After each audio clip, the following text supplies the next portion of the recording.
Hello, everyone, and welcome to our afternoon keynote. We are always super excited when Scarlett visits us and does a session because they are always amazing, and everyone always leaves the session with something so much more than what they came with. So Scarlett, thank you so much for being here with us today. Okay, so I have the opportunity to actually tell you about Scarlett, and she is someone that you are just going to find captivating as she speaks. She founded the nonprofit Jessie Lewis Choose Love movement after her son was murdered during the Sandy Hook Elementary School shooting in December 2012. After his death, Scarlett became part of the solution to the issues that we're seeing in our society and that also caused the tragedy. She created the movement and became an advocate for social and emotional learning and character development that teaches children how to manage their emotions, feel connected, and have healthy relationships. Speaking across the US and internationally to diverse audiences, Scarlett urges everyone to become part of the solution. Scarlett created the Choose Love for Schools program at a no-cost, comprehensive, lifespan, next generation SEL and character development program that teaches children and adults how to thoughtfully respond to love in any situation, handle adversity, and have a courageous conversation by using the Choose Love formula, which is courage, gratitude, forgiveness, compassion in action, and equals choosing love. And Scarlett, again, I am always honored to have you here because your presentations are amazing. So again, today, I know it's going to be, so thank you for being here. Thank you so much for having me. It is such an honor. I appreciate speaking with your group every time, and there's so much to say. So let's get into it. For those of you who have heard me before, thanks for sticking in there with us. I'm going to give you a little bit of a summary of my story because it's really important. It's why I'm doing this work. I started 8 years ago following the murder of my 6-year-old son, Jesse McCord Lewis, in his first grade classroom at Sandy Hook Elementary School. And I knew as a parent that what happened on that day was 100% preventable. And so I set about to figure out how to do that. And Jesse's message that he left on our kitchen chalkboard really helped me in that process. He wrote 3 words shortly before he died: nurturing, healing, love. And I knew immediately that if the shooter, who was a former student whose mother had taught at the school, had been able to give and receive nurturing, healing love, that the tragedy would never have happened. It was so simple. Simple isn't always easy. And so I set about creating a solution, as Tisha said, and I'm going to be talking about that today and sharing a little bit of my story, but also more about what I've learned, because we learn through difficulty and challenges in our lives. In fact, it's kind of why we're here, to be present, to learn from, grow through, and then be strengthened by the things that we face in life. And so all of this learning is woven into the Choose Love movement and what we teach in our lifespan programming. But I'm going to go through this and give a few personal examples, because as you can imagine, we are shaped and molded through our experiences. And so I have done a lot of growing in the last 8 years, and I want to share that with you all. Here's this message, up close: nurturing, healing, love. Those 3 words, which are in the definition of compassion across all cultures, as researched by doctoral professors looking at this message, trying to figure out where it came from. And those 3 words translated are a powerful and profound formula for choosing love in any situation, circumstance, or interaction. This formula can help you to thoughtfully respond by choosing love. And that's when we are in our power. Our locus of control is inside of us. We make things happen instead of being victimized and feeling like things are just happening to us, which leads us, unfortunately, to hopelessness. And there is a lot of that in our society. And, one of the main things that I learned is that we are teaching in every moment. We're teaching our kids in every moment. In every situation, everything that we do, and not just words that come out of our mouth, because our communication is only 40% verbal. The rest is facial expression, which is why masking is so difficult for kids, because a lot of our face is hidden.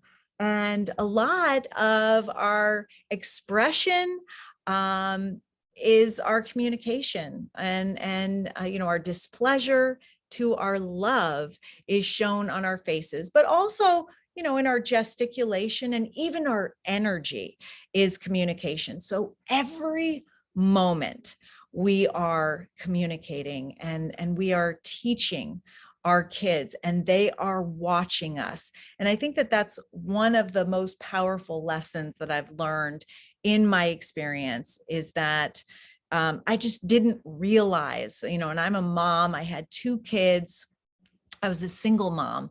I worked a lot, and I did try to be present, but I don't think that I was aware of the fact that every single moment, every time I was on the phone and the kids were in the room, driving in the car, what we were listening to, every moment is an opportunity for learning, and you are shaping and molding those little brains. And it is so important to be mindfully aware for your own kids, but also for those little kids in the classroom. They're learning from how you are reacting and responding to different things. How you come into the classroom in the morning. You may have had a difficult morning driving in, and you are giving off that energy to kids, and kids are learning how to thoughtfully respond. I'll give you a specific story. For me, it was December 14th, 2012. That was the day of the shooting. And my older son, who was 12 years old at the time, he was in lockdown in his 7th grade classroom. And he texted me and asked me if he could come wait with me at the firehouse, because they were telling us that they were still looking for the students. And so I said, sure, because nothing like that ever happens to people like you and I. So he came and he waited, and there was so much going on, as you can imagine, chaos. And by the way, that we're going to talk about trauma in a minute. But that wasn't the first trauma that we had ever experienced in our lives. And, but it was one of the biggest for sure. And so there was a lot of chaos. We were getting little bits of information, obviously not promising. And, JT was watching me, and I was realizing I was trying to be present in the moment. So vitally important to be able to appreciate what's going on, to be able to learn and grow through from our difficulty. You have to be present in the moment. The majority of our time we're not. And I practice being present in my life. So, I was practicing even then, because I want to be in my own personal power. I wanted to be able,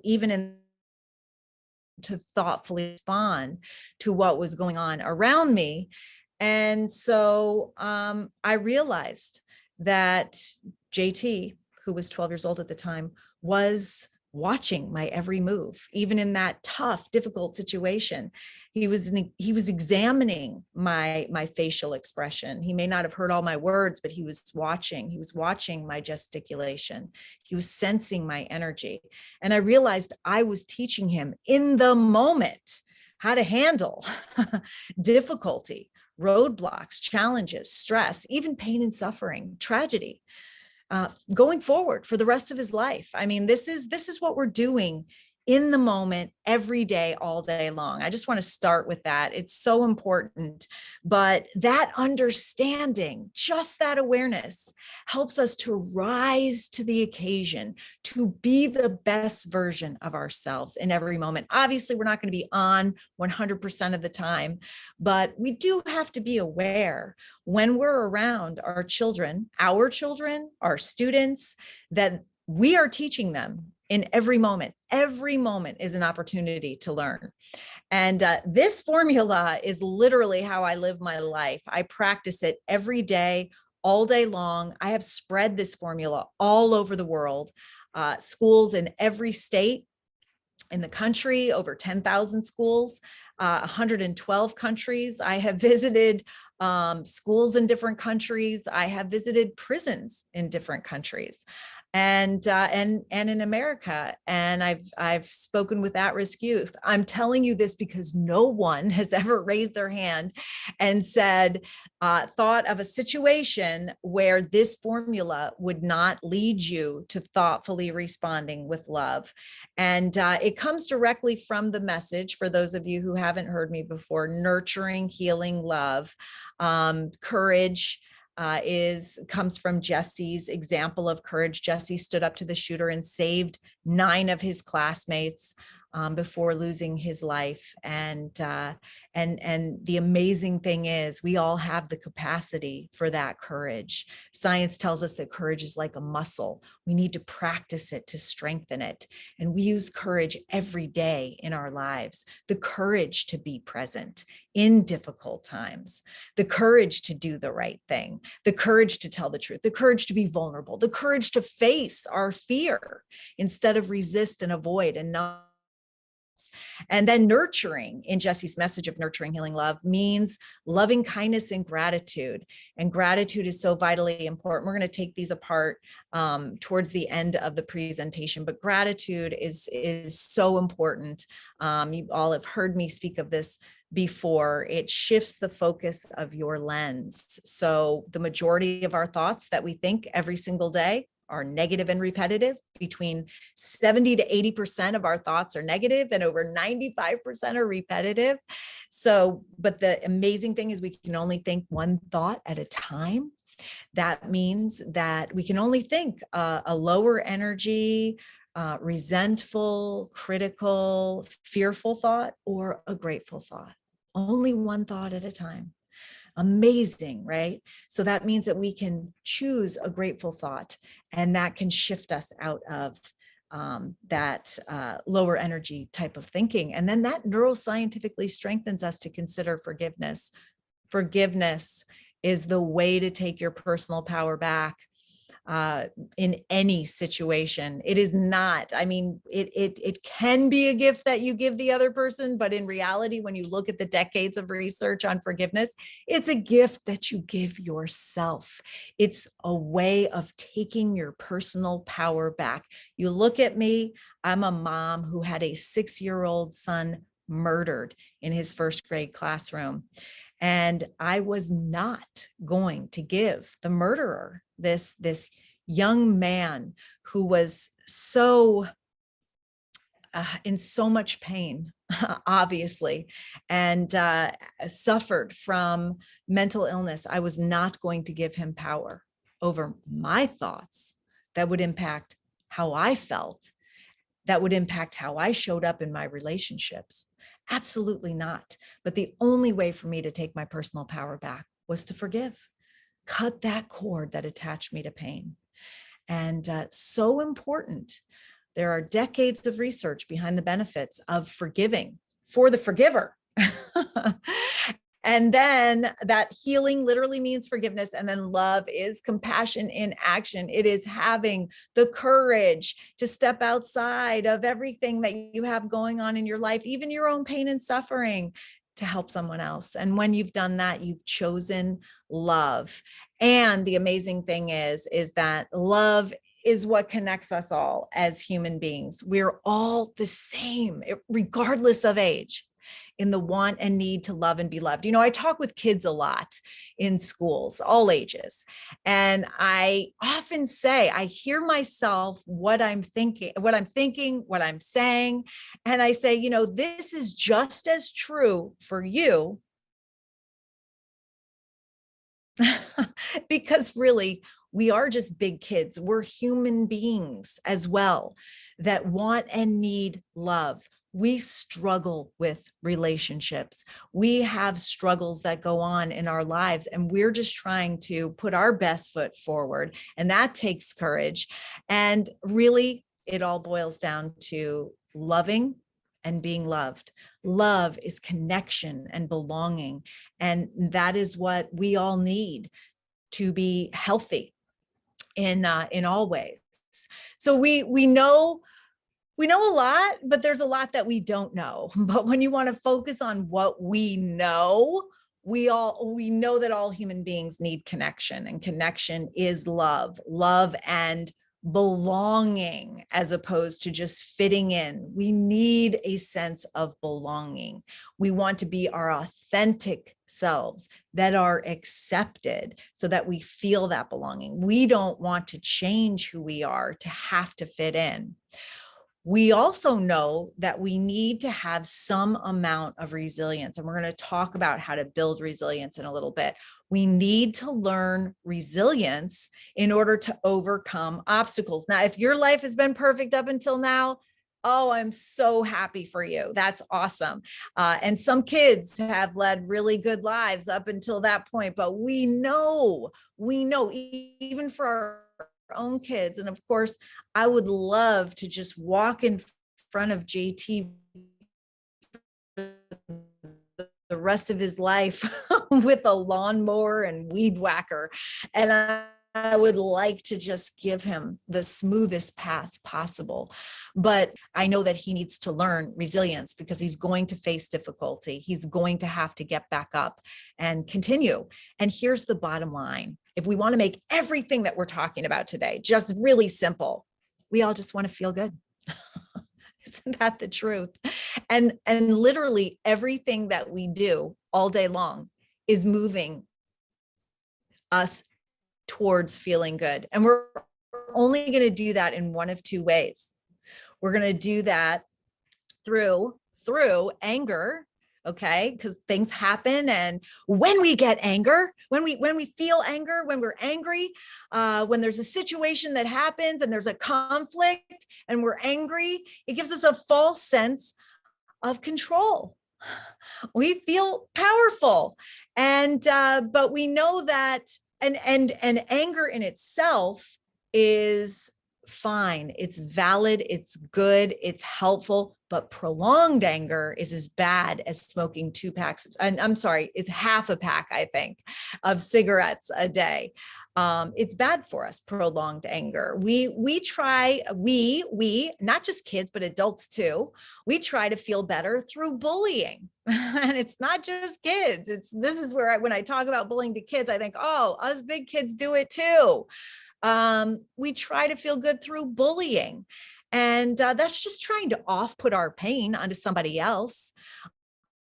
Drugs. Oh my gosh. I'm going to talk about substance abuse in a little bit, but our substance abuse is skyrocketing off the charts, higher than ever before in the history of mankind. Why are we gravitating towards drugs? It's to feel better. It's to reduce our pain. It's to numb ourselves because we don't know how to do it in a positive way. Why do we join gangs or even terrorist organizations? It's to belong. It's to find love. It's for security and safety. It's for many different reasons, or to feel good. We can do that through having positive relationships, meaningful connections, being emotionally intelligent, being able to manage our emotions, being resilient, being able to face difficulty and get back up. And we do this by making choices in our lives, choosing love over fear. And we just want everybody to have a choice. We just want everybody to have this understanding and know that they have a choice, because when you have a choice, the majority of us are going to choose love. I want to talk about Blake for just a moment, just to give a little shout out.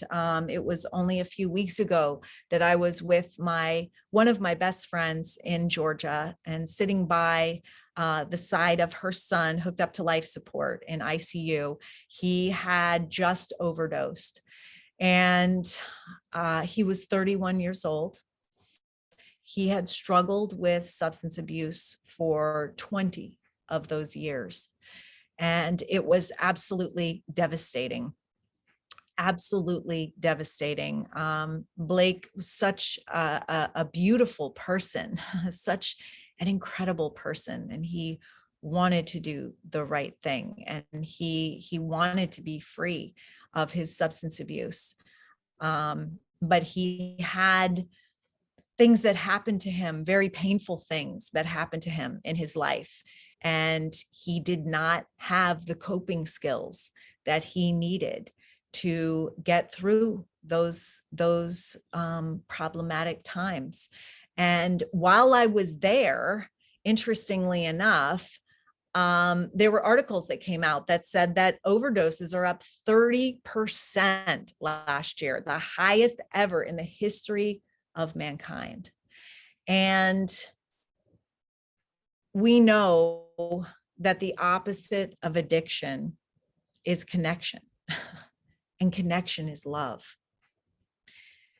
And we can teach people to choose love, and that's what I'm trying to do. So we can't always choose what happens to us, but we can always choose how we thoughtfully respond. Isn't that the truth? And that's actually called, there's a name for that. It's called responsive intelligence. It's how we are able to choose and then manage our response to what happens in our lives. And we take our personal power back through our thoughtful response, because we can't always choose what happens to us. I would never have chosen to have my 6-year-old son murdered, but I could take my personal power back in how I chose to respond.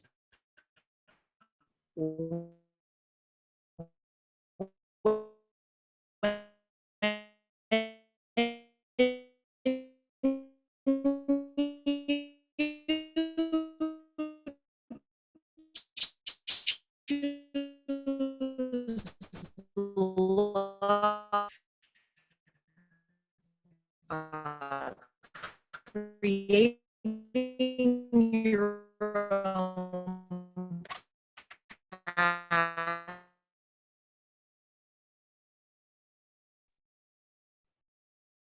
path. And you're making the world a better place. Focus on what we can control. Am I still on? You were going out pretty bad. Okay. Okay. Sorry. My screen changed.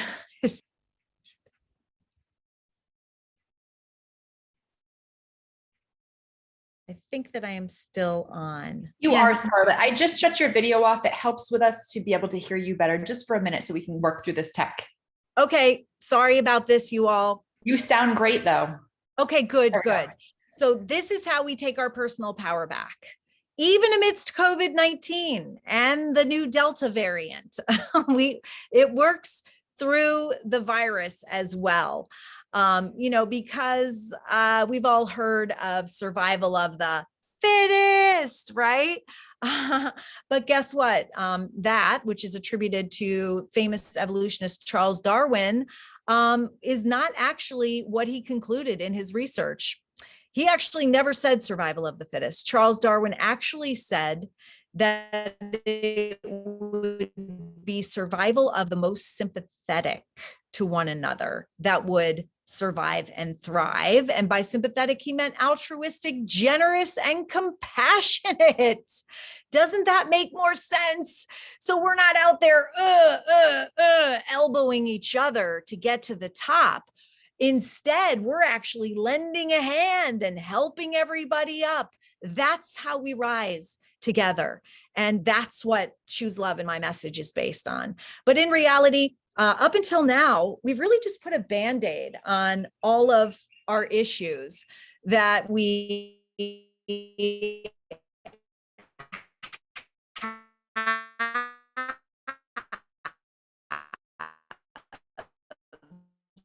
in our world. And I'm talking about substance abuse now. I'm talking about bullying, which is considered by state and federal governments, and all the anti-bullying stuff that we've done out there. It continues to increase. We have mental illness. Mental illness is increasing exponentially, and that includes anxiety. We're going to talk about anxiety in a minute. But what we've been doing is focusing on the illness itself.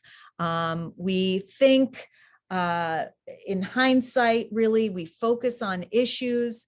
We're not really that proactive. It's actually not how we're wired to think. So what we do is we focus on the problem, and we've been putting Band-Aids on the problem. And what I'm talking about today, and I love that I'm talking to early childhood educators, because that's where we start. Early on, the earlier the better, to build this resilience and this understanding. And it's not difficult. It's not rocket science. But we have to start doing it, and we do it through our actions. That's the easiest way to do it. And then teaching in the classrooms. That's why we start all of our programming with the self, because we have to learn to love and accept ourselves before we can do that for others. And there's so many great things that are out there that are proactive, preventative. They also address the issues once they come out.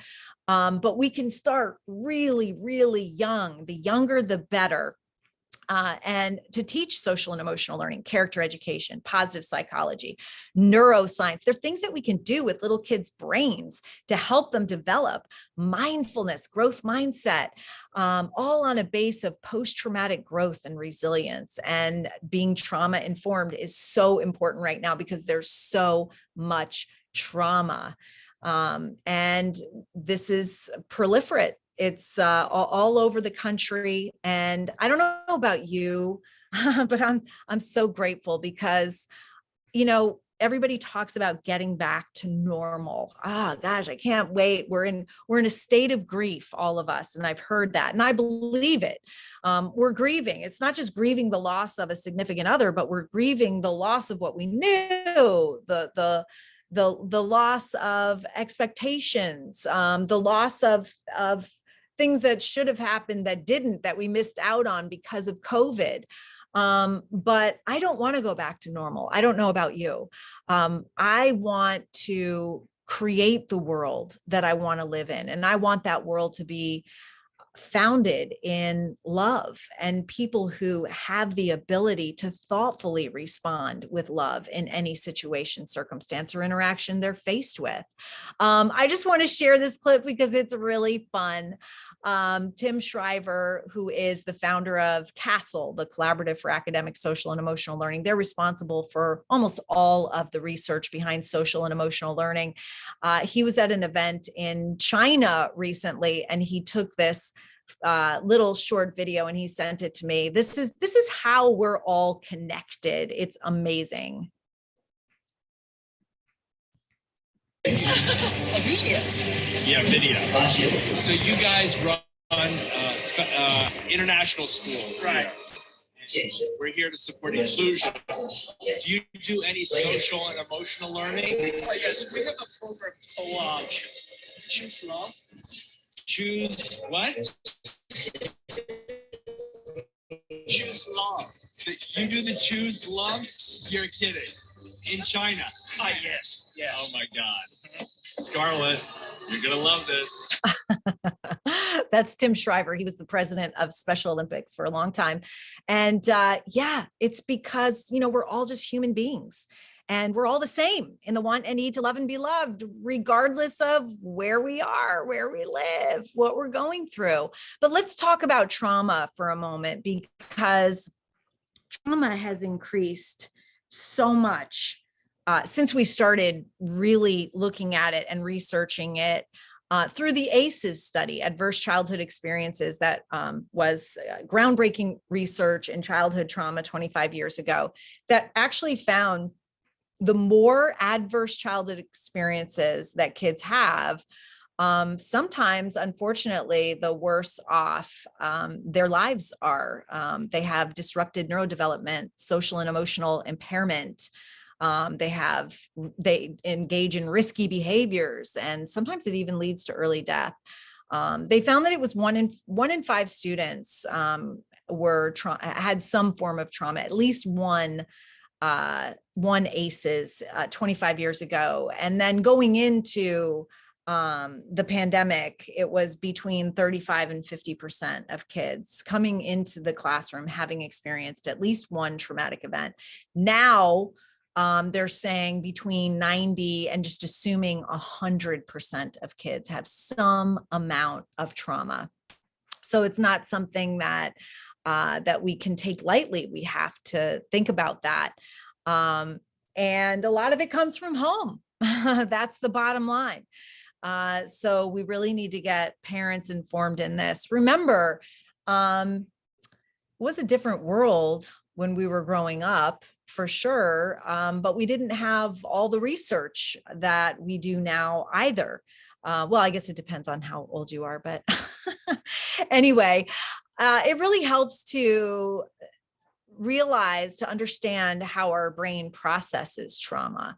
So our brain is there to keep us alive. It was interesting, even with Blake, who had overdosed. He was on life support, yes, but his brain was functioning only to the point where it was taking care of just the necessary bodily functions, but the majority of it was just dead. But it was still enough to barely keep him alive. It's so interesting. So we have this trauma filter. Our brain wants to keep us alive, and that means keeping us safe. That's the number one function of our brain. So everything that happens is kind of logged into our brain, and it goes through really a trauma filter. Now, this is from Dr. Bruce Perry's work.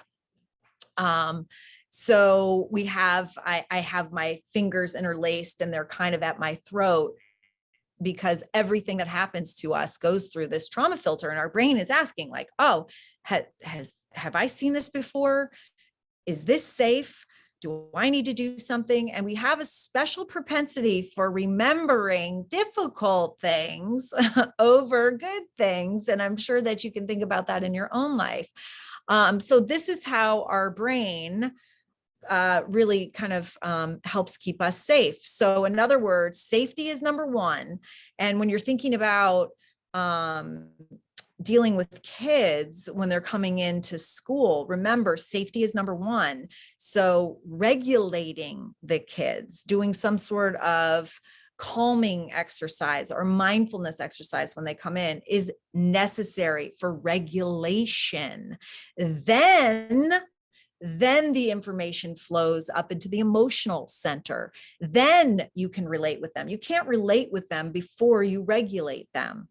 And then the information flows into the logic and reasoning center. Then you connect with them. That is how the processing has to go through the day. And it's really important that we realize that so that our days can go smoothly. I guarantee no kid ever wakes up and says, oh, I can't wait to get to school. I'm going to be the worst kid in the classroom. My teacher's going to be so upset. I hope I get sent to the principal's office and bawled out and all of that. No, of course they don't. They absolutely don't. But they can come in dysregulated, anxious, and it's our job as the adult in the room to help them regulate. And there are many different ways that we can do that. But empathizing and listening and reassuring are really big ways to do that. and then sharing and collaborating. Asking, and this is of course from Dr. Bruce Perry's new book, What Happened to You? That's literally the title.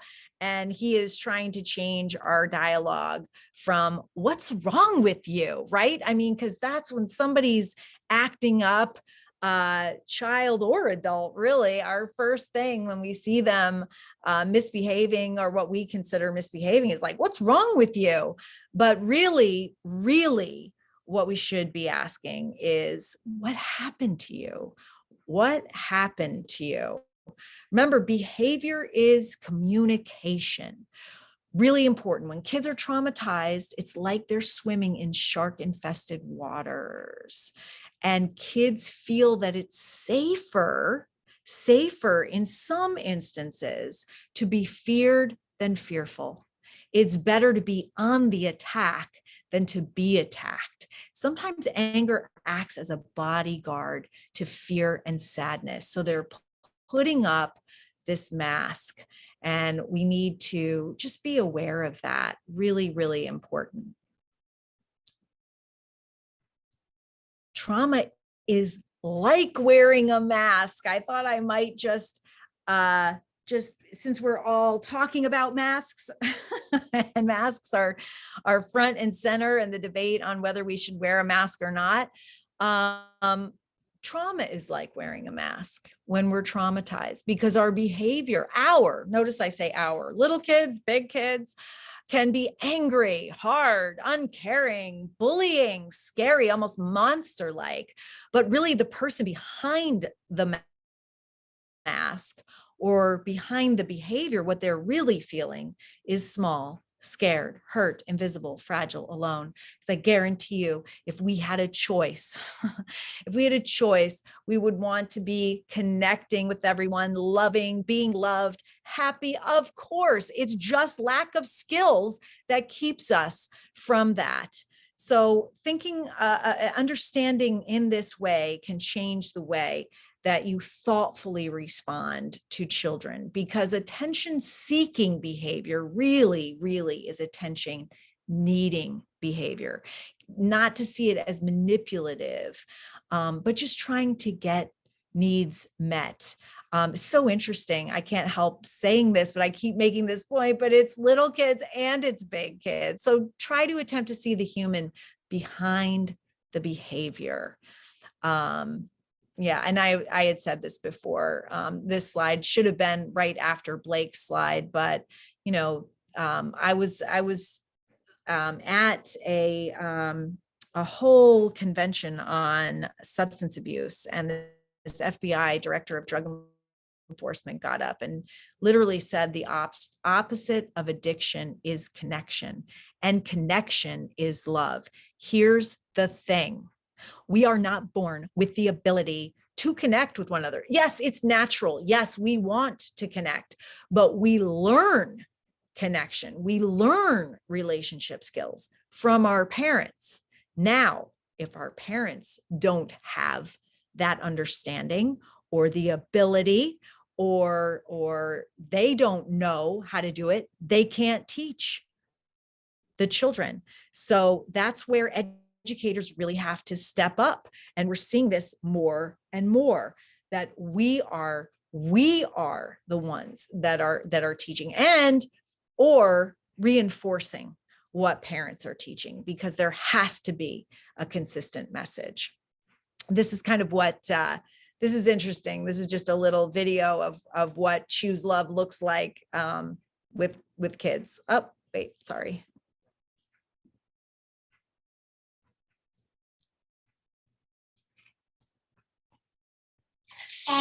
The Choose Love program that we did in the 5th and 6th grade, I thought helped like all of us like together to become better friends with each other. Because I thought we actually really didn't like each other at the beginning of the year, but like now I feel like we're getting to be like better friends. All right, so what it did was some kids would hang out with the same kids and they wouldn't really interact. Now, after we had that here, everyone became friends. They all talked to each other, and like it's still happening to this day. Everyone's friends with each other, even in class and even outside of school.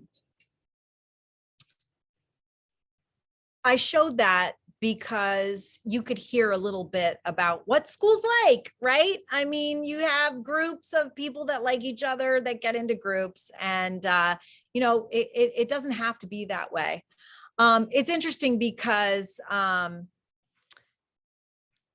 want to share a little personal story about what I learned, another lesson.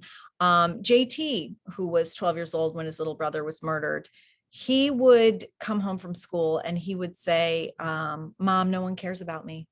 And I would say, oh my gosh, JT, they do. I mean, I don't understand how you can say that, because all your teachers are getting together all the time. They're giving you special accommodations.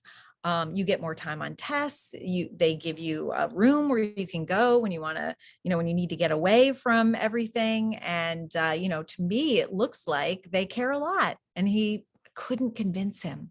I couldn't convince him.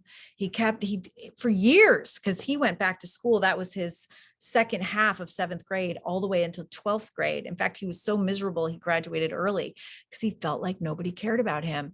And I couldn't convince him otherwise. And I was talking to now somebody who's a friend of mine, the president of the Elizabeth Kubler-Ross Foundation. Elizabeth Kubler-Ross was the founder of grief therapy. And I was telling her about this issue, like, the teachers can't convince them. I can't convince them that they care. And she said, I know why he thinks that. I said, why? I've struggled with this for years. She said, no one's had the courage to validate his grief. Now, I say this to you because I think it's what a lot of us do. And I say us because I do it too. I mean, when I asked the educators, then I realized no one had ever said Jesse's name. No one had talked about the event, and no one had asked JT how he was doing. That question, and by the way, that question is like, hey, how you doing? If I asked you that, you would say, fine, right? And that's really kind of more like a natural, like, hey, hello. And you wouldn't think that I really cared, right? But if I asked you again, hey, no, how are you doing? And maybe I put a hand on your shoulder and I looked into your eyes, then you would look back and you would think,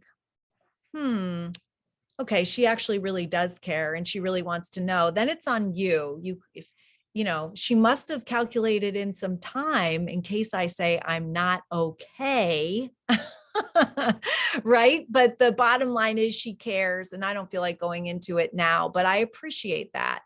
The thing is, nobody had ever asked JT, how are you doing? Because they were afraid he would say he wasn't okay, and that they wouldn't have the professional skills and tools that they needed, or that they might remind him. And so that was really, I understand why that happened, but really we need to spread awareness that it takes courage to be present with somebody who is in pain or might be in pain. And really, it's not at all about having professional skills and tools and the ability to take care of it and to fix things, right? It's really about being present with people in the moment, especially in pain. And so I learned from that, it is really important to ask, how are you doing? And I know that it's kind of a reciprocal question, but ask it twice, really important. I know that, physical distancing is a big thing, but put your hand on a shoulder, do touch. We need touch, actually, as human beings. We are wired to appreciate touch. We're wired for connection. We are wired to look into one another's eyes, and we are really missing that now. So when someone's having a hard time, sit next to them, put your hand on their shoulder or their head or their knee, and ask a couple of times. And knowing that someone cares about you can make all the difference in someone's life. Thinking that no one cares about you is really painful. I know, I've seen it. So here's the thing. I talked about how we process trauma, and kids are going to come back to school after a summer off, and they need to get reconnected. They need to be brought back to baseline. They're going to have experienced difficulty and fun.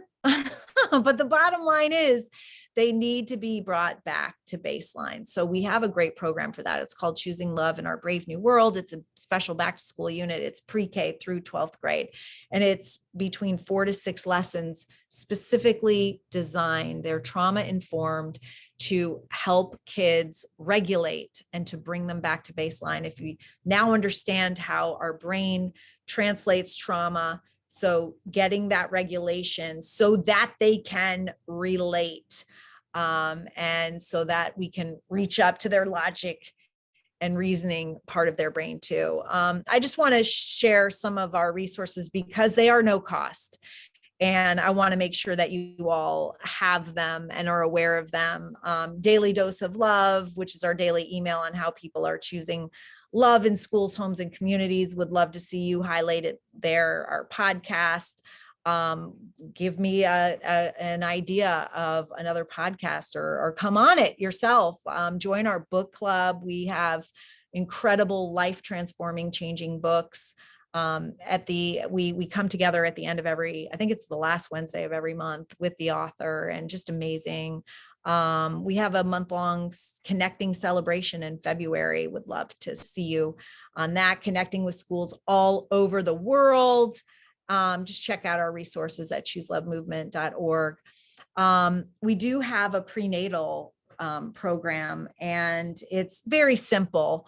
And it's a lot just awareness. And I wish, by the way, that I had this awareness.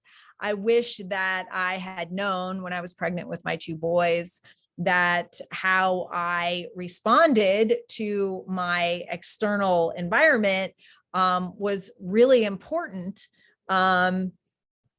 And that I could choose how I responded, and that would influence my baby's forming brain.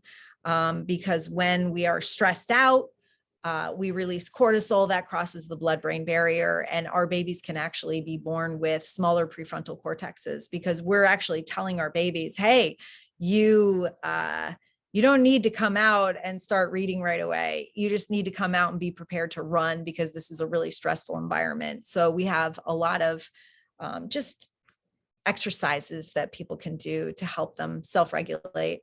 And then our infant toddler program is also no cost. And again, infant toddler, this is before pre-K, but as a single working mom, I handed my 6-week-old babies over to daycare providers, public and private. And I know that they loved the babies, right, as much as they could.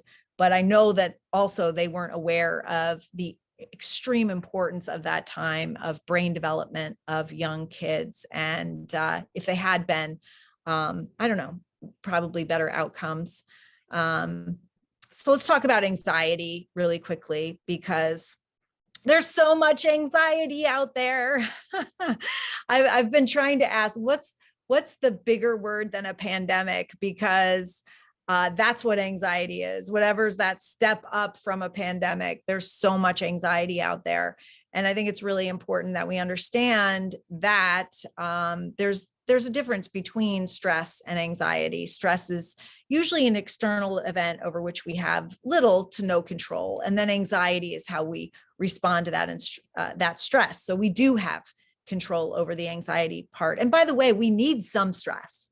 We need predictable, controllable, moderate stress to grow our resilience. But stress that is unpredictable, severe, uncontrollable leads to weakness and vulnerability in us. But does the perception that stress affects our health matter? Does what we think about stress and how it impacts our health matter? This is so amazing. I love positive psychology research. And by the way, it's not a new thing. It's been around for 100 years. But there's an amazing study that had tens of thousands of participants, and they asked them about their stress level and if they thought that stress was bad for them. So those who reported a lot of stress and just thought that stress impacted their health in a negative way had a 43% increased risk of premature death. Wow. But here's the difference. Those who reported a lot of stress and said that they didn't think that stress negatively impacted their health had no more risk of premature death than those that said they weren't stressed at all. What? So our thought about stress impacts the outcome, just our thoughts. Is that incredible? Our thoughts are so powerful. In fact, every thought that we think leads us towards languishing or flourishing. Every thought we think impacts us on a cellular level, every single cell in our body. We need to be really mindful of every thought that goes through our head. We start doing that by being present. But how we think definitely impacts our biology. So when we are stressed, when we're reacting to that stressful environment, releasing cortisol, we know that cortisol causes inflammation. Inflammation in our bodies can lead to heart attack and even death, and all of these negative consequences on the left side of the slide. But did you know that the anxiety, the stress response also releases oxytocin called the love hormone? Oxytocin that makes us want to reach out and ask for help. Oh my gosh, it's so amazing. Our bodies are so amazing. And guess what else oxytocin does? It reduces inflammation. So it literally negates the negative impact of cortisol. So when you must be thinking, well, wait a minute, then what is stress? Stress is our body's way of rising to the challenge. That's all it is. It's just preparing us for whatever's ahead. So next time when you hear yourself saying, oh my God, I'm so stressed out, appreciate that.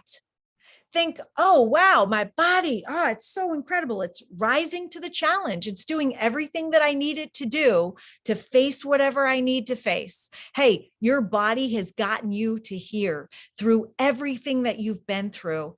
Take a moment right now just to thank it. Thank you, body. Wow, you're amazing. You're incredible. Thank you for being everything that I've needed you to be and getting me to this moment. So we need to focus on solutions. We need to focus on, and that's what we're doing today. We've got lots of different self-care for leaders. By the way, leaders, educators, you need to practice self-care. We need to. I love educators so much. You all are our modern day superheroes. You know, you've heard me say that before, but it is really important that you take care of yourself. And we have to remember that. I mean, we know stewardesses or flight attendants, say, put on your mask first. And you do that so that you have the oxygen enough and you can put on the child's mask. And so you need to do that for yourself. We need to practice self-care. It is so vitally important. In fact, my mom just told me that this morning. And that's why I'm up in Maine. And I apologize for the technical difficulties, but I'm practicing self-care too. This is my favorite place to be. And I encourage you, part of self-care is connecting with others and asking for help. And Choose Love actually has a connect area where educators connect from all over the world and they share. It's almost like a Facebook for Choose Love. And so I encourage you guys to go on and check that out. Downloading Choose Love is so easy. You go to Choose Love Movement, you register, and you have full access to everything that we have. You're not going to get through it in one day, but just start because it's pretty amazing. We've got incredible partners. Also incredible resources, and hanging these words on the wall really makes a difference, and saying them. This can go in anywhere, this programming. So we're in prisons, actually, we're in foster care, we're part of training for first responders. We're obviously in daycares, pediatricians, and bus drivers, businesses, all sorts of people can choose love. But let's talk about trauma for a minute, because trauma is really important right now to discuss. Obviously, I experienced trauma. I still do, by the way. I still have PTSD, some amount of it. And the good thing about being from Sandy Hook is that we had every kind of trauma treatment. People from different countries come and offer their trauma treatments that I'd never heard of for free, which is really amazing. I've tried them all, and I narrowed it down to a few that I felt were really, really effective. And I want to introduce one to you right now, because this is actually a newer trauma treatment, which is so incredible. That little picture of that guy in hospital clothes right in the middle there, that's Justin Bieber. So Justin Bieber havens, this is what it's called, a safe haven. That's where that term comes from, havening. It's actually a growth from emotional freedom technique and tapping. We're going to talk about that in a minute. But this approach helps to create a haven for yourself. And it's super, super, super good for little kids because it's so easy to do. It's light, deliberate touch, which changes the pathway in the brain associated with emotional distress. Touch, remember I was talking about the importance of compassionate touch, produces serotonin in the brain that helps you relax and detach from a disturbing memory or experience. Serotonin has a soothing effect that helps relieve mental health symptoms and keeps painful memories from troubling you. So when you think about what havening looks like, I'm going to go back to that. Havening touch, which is what it's called, is, when you think about somebody that is really upset, what do? They put their face in their hands, or they may wring their hands, or they may cross their hands over their chest in a defensive mode. Well, that's what havening touch looks like. It is called washing the face, washing the hands, or giving yourself a hug. So you literally take your fingers and you brush them across your forehead and down the side of your face, maybe also from your nose, underneath your eyes, and down the side of your face. You can rub your hands together. You see that in one of the pictures. You can also cross your hands over your chest and put one hand on one shoulder, one hand on the other, and then slide your hands down the outside of your arms, and then continue that. So continuously do that movement. This is so powerful. When you talk about kids coming into the classroom that are dysregulated, this helps kids regulate. And I love this because they can do this anywhere. It's called amygdala depotentiation. So it is psychosensory therapy used to address deep-rooted anxiety, rumination, and negative responses. It uses delta waves. So when you sleep, you produce delta waves. And this is the most healing time that your body has is during sleep. So these movements on the face, on the hands, washing the face, washing the hands, or giving yourself a hug, produce delta waves. And delta waves create a sense of peace and literally a sense of safety and haven. So havening is used for emotional distress in many types, phobias, painful memories, grief and sadness, post-traumatic stress, anxiety, fear, panic, cravings, even short or long-term chronic physical, mental, or emotional pain. The technique boosts general well-being and leads to improved performance at work, school, and physical activities. I just wanted to introduce it to you today because it is so powerful. And I I practice havening and it works. I wanted you to, and anybody who, I think that I sent these slides, but I will, anybody who wants these images, there are schools that are opening. In morning announcements, they ask the kids to haven. Not all do, by the way, and it's a choice, and that's fine because the kids that aren't havening get the benefit anyway. And they say this in the morning while the kids are havening: I open my heart to friendship. I open my mind to learning. I choose to feel peaceful, safe, and calm. Wow, what a great message to literally like encode into yourself. So we are actually looking for schools to be part of a havening study to agree to start out their day with havening and to do a few surveys. So let me know if you're interested. I also want to go into tapping. Now, havening for little kids is so good because it's so easy. Havening is actually an extension of tapping. Tapping, emotional freedom technique. There's so much research behind it. They use it in the military. I love it. I started with tapping right after the tragedy, and then I went all the way around to all of these different things. I tried everything that you could possibly imagine. And I came back to tapping because tapping and havening was so powerful.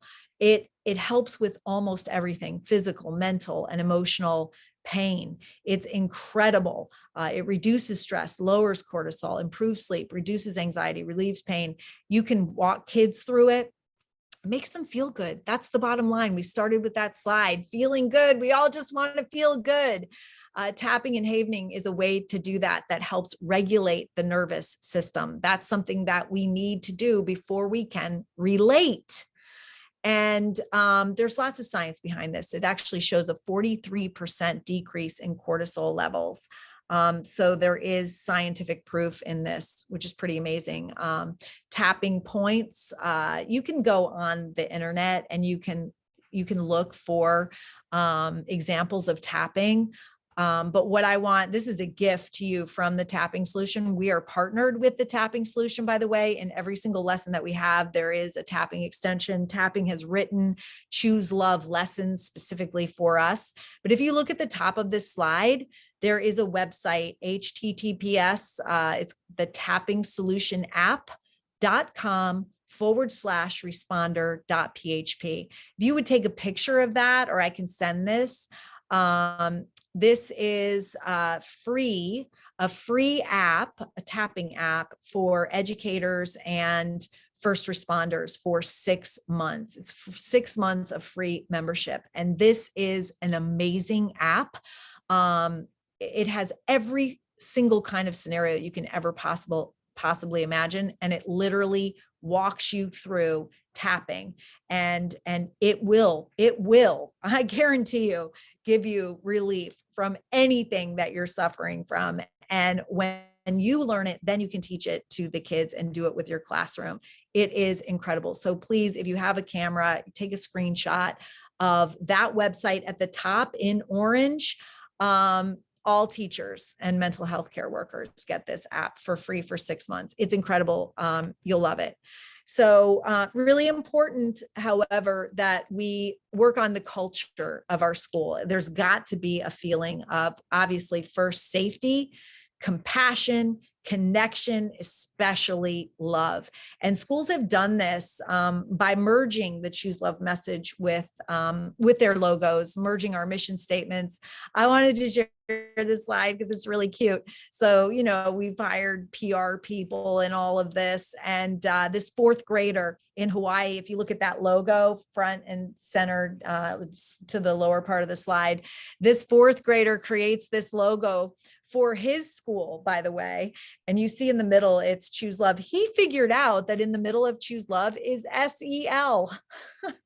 All these, like, of course, we don't hire high-priced PR people, but anyway, no adult ever figured this out that graduated with a degree in PR. It was a 4th grader. It's pretty awesome. School culture is so important. And this is what research tells us about school culture. Positive learning can only take place in a positive culture. A healthy school culture will affect more student and teacher success than any other reform or school improvement effort currently being employed. So important. And really, you know, our results are incredible. I know I've gone through them before, so I'm not going to go through them again, but I told you there's so many other places that are choosing love, and this is a residential facility in New Hampshire, and you see the outcomes that they're having. And this is just by teaching Choose Love, and it is digested in different ways and with different abilities, but the physical aggressions are decreasing and the minutes of play are increasing. And that is really dramatic. In fact, so dramatic that they're extending that in more ways than one. So positivity broadens our perspective and view of the world, and anger and fear narrows it. And we have to be present in order to realize that. And it's such an important lesson that we learn, and we've got to get our parents involved, because a lot of the trauma that we get into the classroom, obviously the majority of it comes from the home. And actually, when I first started this, and I went to a trauma and a convention on trauma, and I learned that the majority of trauma comes from home. Of course, we've had a lot of trauma in our home as well. I thought, oh my God, I made a huge mistake. I should have started with the parents, because I didn't know these skills and tools either, by the way. As a parent, I didn't learn them at home. I didn't learn them at school. So I got to be an adult that didn't have them.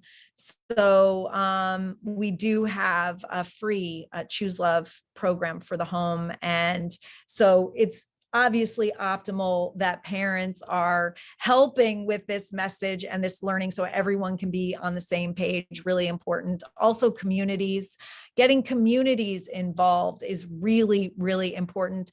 Right now, there's so many siloed efforts. Think about it. You have so many nonprofits and different governmental agencies all trying to make the world a better place, but they're trying in their own way with their own efforts, and they're not really talking together. Choose Love is a common language that can help bring all of those efforts together, and it's so important.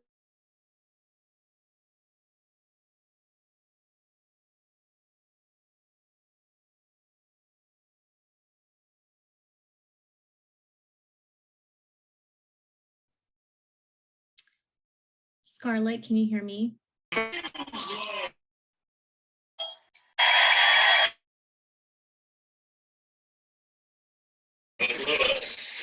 Ms. Lewis spoke to our faculty and teachers back in August. I'll be there. I'll be signing books.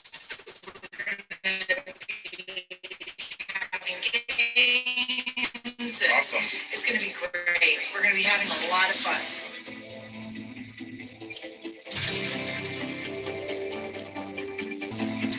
Love is loving you always.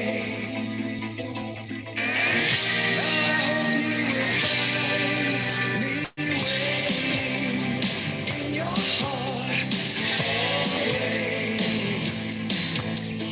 Love is sacrifice in all ways. Now, therefore, I, Stephanie Orman, Mayor of the City of Bentonville, do hereby proclaim November 9th, 2019, the Choose Love Day in the City of Bentonville, in the great state of Arkansas, in the United States of America.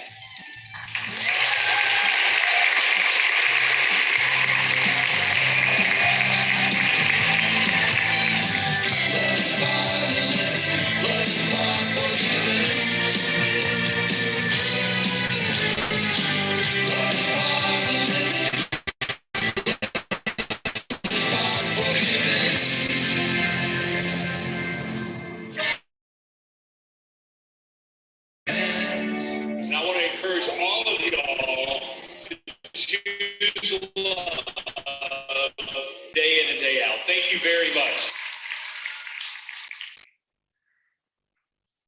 I think that we will just end it there. As far as the presentation goes, I'm going to start my video again, and just thank you all very much for joining me today and allowing me to present about Choose Love and about the challenges that we face. We are in a totally unique time in our history, but that can be a good thing, because we're out of our comfort zone, all of us, for the first time ever. I know in my life, everyone is out of their comfort zone. And when we're out of our comfort zone, we're in our growth zone. And we have the ability right now to create the world that we want to live in. And I don't know about you, but I would love to have a world where people choose love, and they thoughtfully respond with what's happening in our world with love. So I want to thank you all for listening to the message and choosing love as well. Scarlett, that's amazing. I'm going to stop the recording really quick